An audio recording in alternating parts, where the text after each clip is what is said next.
बिस्मिल्लाहिर्रहमानिर्रहीम अस्सलामु अलैकुम रहमतुल्लाह। जनरल फैज़ हमीद के ख़िलाफ़ दोबारा से एक नया प्रोपेगेंडा शुरू कर दिया गया है और टीवी चैनल्स के ऊपर सिक्योरिटी हुकाम के ज़राए से ख़बरें चलाई जा रही हैं कि जनरल फैज़ हमीद का इमरान खान के साथ एक लिंक इस्टेब्लिश हो चुका है। और इमरान खान के साथ लिंक इस्टेब्लिश करने का मतलब ये है कि इमरान खान और जनरल फैज़ हमीद ने दोनों ने मिलकर 9 मई का वाक़या किया। 9 मई वाले दिन इन्होंने इस्टेब्लिशमेंट या फ़ौज के अंदर बगावत करवाई, बगावत की कोशिश की जनरल आसिम मुनीर के ख़िलाफ़, जो कि नाकाम हुई।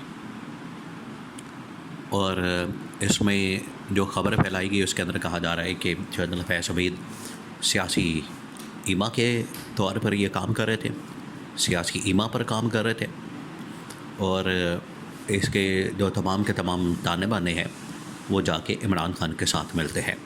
अब ये ख़बरें इस तरह की फैलाने का मकसद क्या है? देखिए, इमरान खान तो ऑलरेडी इस वक्त जेल के अंदर मौजूद है और इमरान खान के ख़िलाफ़ हर रोज़ एक नया प्रोपेगेंडा, हर रोज़ एक नई कैंपेन, हर रोज़ एक नया बयानिया मैदान के अंदर फैलाया जाता है, सोशल मीडिया के ऊपर फैलाया जाता है और उस बयानिए को बनाया जाता है। और इमरान खान को किसी तरह से ये उधर लेकर जाना चाहते हैं मिलिट्री कोर्ट के अंदर। अब मिलिट्री कोर्ट का मामला बड़ा इस वक्त अहम हो चुका है, बहुत अहम हो गया है। उसकी वजह यह है कि जो इस वक्त पाकिस्तान के अंदर सिचुएशन बन चुकी है, ये सुप्रीम कोर्ट के ऊपर हमला, अदलिया के ऊपर हमला, जजेस को कंट्रोल करने के लिए आईनी तरमीम करना और एक कॉन्स्टिट्यूशन कोर्ट बनाना, एक आईनी अदालत बनाने के हवाले से तरमीम लाना कि आपकी ऑलरेडी मुल्क के अंदर एक सुप्रीम कोर्ट काम करे। और हैरत की बात है, जो सबसे हैरान कुन बात है वो ये कि इसकी मिसालें दी जा रही हैं अमेरिका की, कि अमेरिका के अंदर ये सारा निज़ाम कायम है,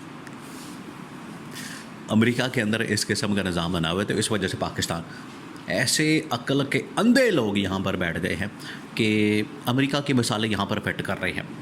और ये कौन कर रहे हैं? पीपल्स पार्टी वाले। अच्छा, पीपल्स पार्टी वालों को ये कहा जाए कि अमेरिका की मसाले जो है कराची के अंदर क्यों नहीं आप फिट करते, कराची और सिंध का निज़ाम क्यों नहीं ठीक करते, वहाँ पर गुरबत क्यों नहीं ख़त्म करते, वहाँ पर पानी का निज़ाम, सीवरेज का निज़ाम, वहाँ पर तालीम का निज़ाम, सेहत का निज़ाम, वो तो आप अमेरिका से लेते नहीं।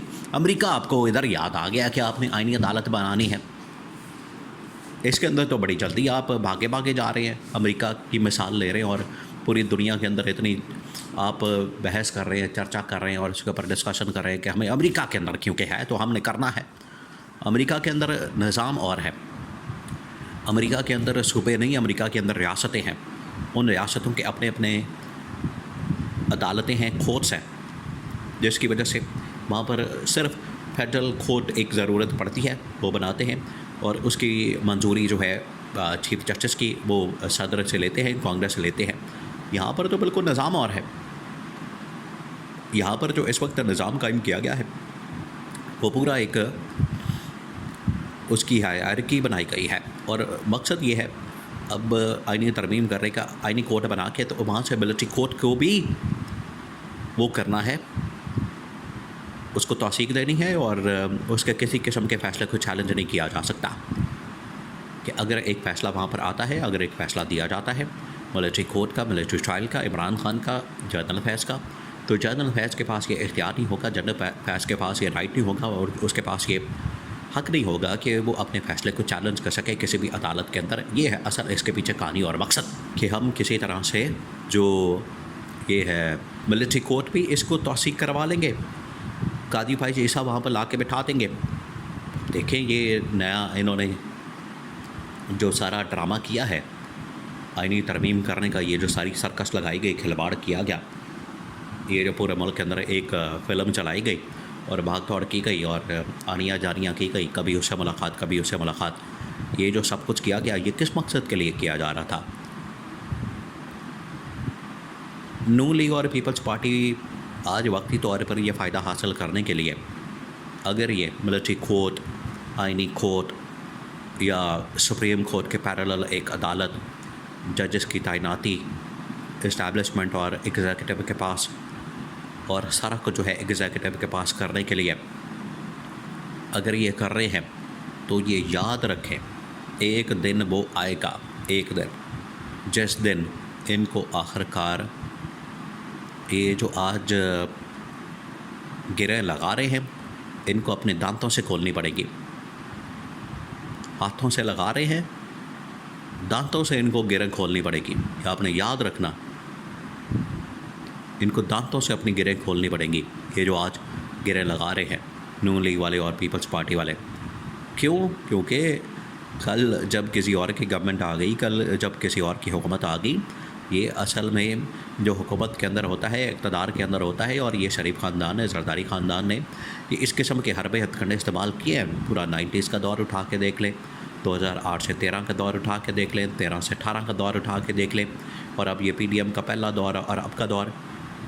ये जब भी इक़्तिदार के अंदर आते हैं तो ये आके यही हरकतें करते हैं कि हमें किसी तरह से ताक़यामत कुर्सी मिल जाए। शहबाज शरीफ की अब कोशिश यही है कि मुझे ताहयात कुर्सी मिल जाए, ताहयात मुझे कोई कुर्सी से ना उतारे, मैं कुर्सी के साथ चिमड़ जाऊं, कुर्सी के साथ मैं चिमड़ के खुद भी जोक बन जाऊं।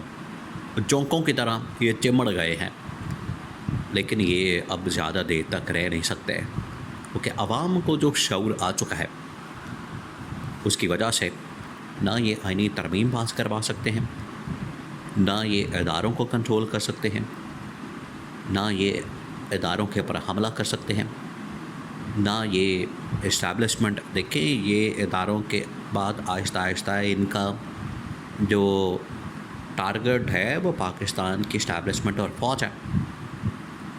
इन्होंने उधर जाना है। ये जो आज मिसाल कायम की जा रही है बोगस के अंदर, अना के अंदर, नफ़रत के अंदर, जनरल फैज़ अबीद की, इस्टेब्लिशमेंट के लिए बड़ी खौफनाक साबित होनी है। ये आप याद रखें, इस्टेब्लिशमेंट के अपने गले पड़ जानी है। ये बड़ी खौफनाक मिसाल बनाई जा रही है, क्योंकि मुस्तक़बिल के अंदर फिर इस्टेब्लिशमेंट के अंदर बैठा हुआ शख्स कोई भी वो फिर इससे नहीं बच सकेगा, वो फिर बड़ा मुश्किल हो जा रहा है उसके लिए। तो प्रोटेक्शन हर एक की इज़्ज़त अपने हाथ में है। लेकिन अगर आप नून लीग और पीपल्स पार्टी के ऊपर भरोसा करके ये सारा कुछ कर रहे हैं, तो नून लीग और पीपल्स पार्टी वाले तो अपना फ़ायदा निकाल लेंगे, तो बीच में से पतली गली से निकल जाएंगे। बाद में इदारों को इस तरह की चीज़ों का सामना करना पड़ेगा। तो इदारों को खुद सोचना चाहिए कि इस तरह का कैंपेन और प्रोपेगेंडा और इस तरह की आईनी तरमीम वो किस तरह से पाकिस्तान के लिए नुकसानदेह होंगी।